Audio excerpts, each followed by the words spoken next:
daging kambing dan daging sapi, mana yang lebih baik, kan gitu. Kita hanya bahas daging sapi dan daging kambing.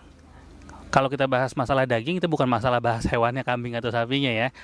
Jadi gini, kan selama ini banyak masyarakat yang beranggapan bahwa yang namanya, oh jangan makan daging kambing kalau darah tinggi, nanti tensinya bakal naik gitu ya.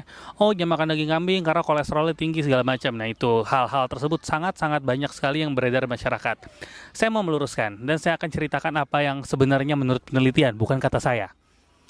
Yang pertama, kalau kita bicara masalah daging kambing dan daging sapi, mana yang lebih banyak kolesterolnya? Ternyata dari penelitian dikatakan bahwa daging sapi memiliki jumlah kolesterol yang lebih tinggi dibanding daging kambing. Begitu pula dengan lemaknya, daging sapi memiliki lemak lebih tinggi daripada daging kambing. Kemudian nutrisi-nutrisi lainnya. Ternyata daging kambing ini memiliki zat besi dan zinc. Ya, zat besi ini digunakan baik untuk orang yang anemia atau kurang darah ya. Kurang darah apa darah rendah tuh? Itu ada videonya, nanti saya tampilkan di atas. Kemudian jadi dia banyak mengandung zat besi yang bagus untuk orang yang anemia. Kemudian dia juga memiliki zinc yang cukup. Zinc ini bagus untuk penyembuhan luka dan banyak hal yang dapat berguna dari zinc tersebut ya. Ini ternyata zinc dan zat besi ini jauh lebih tinggi daripada daging sapi. Jadi kambing zincnya dan Fe-nya atau besinya lebih baik daripada sapi. Kita baru bahas dua ini aja udah kelihatan. Ternyata dari segi nutrisi, daging kambing lebih baik daripada daging sapi. Setuju ya? Bukan masalah enak nggak enak, tapi kambing bau segala macam. Enggak, saya cuma ngomong masalah gizi dan nutrisinya aja. Jadi pertanyaannya, kalau orang beranggapan bahwa daging kambing ini dapat menaikkan tensi, daging kambing ini dapat meningkatkan kadar kolesterol dibanding daging sapi, jawabannya adalah salah. Tapi pernyataan salah ini diikuti dengan apa ya? Kita bicara hanya dagingnya saja. Tapi kadang masyarakat kita lebih sering makan daging kambing memang bisa naikin kolesterol dan tensi, betul nggak? Nggak salah, nggak betul. Tapi dari cara penyajiannya. Contoh gini, kalau kita ngomong makan daging kambing ini kan secara tadi kita udah paham ya bahwa kolesterol dan lemaknya lebih rendah daripada sapi dan kadar besi setelah zincnya jauh lebih tinggi dari sapi.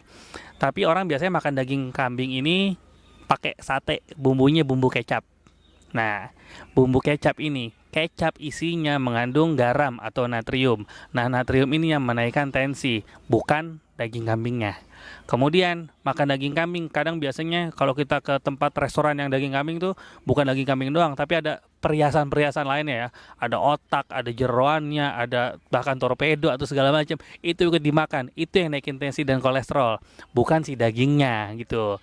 Terus kalau kita makan daging kambing biasanya agak momentum ya kalau di Indonesia ini ya, karena nggak setiap hari kita bisa makan daging kambing. Jadi kalau makan daging kambing agak dibikin heboh dikit. Jadi kita pakai santan, pakai segala macam digulai. Nah ini hal-hal ini yang menaikkan kadar kolesterolnya, bukan dagingnya. Sedangkan kalau daging sapi saja kan biasanya kan kita paling hanya ya didendeng, dibikin daging giling seperti itu. Jadi kalau kita head to head antara daging kambing dan daging sapi, mana yang lebih baik? Jawabannya dari segi gizi adalah daging kambing. Dia lebih banyak tinggi zat besinya, lebih tinggi zincnya, lebih rendah kadar lemak dan lebih rendah kolesterolnya. Hanya daging, oke? Jadi semoga informasi ini bermanfaat, dan buat teman-teman yang berkurban, semoga kita bisa memberikan kurban yang terbaik, dan insya Allah semoga kurban kita diterima Allah Subhanahu Wa Taala. Assalamualaikum warahmatullahi wabarakatuh.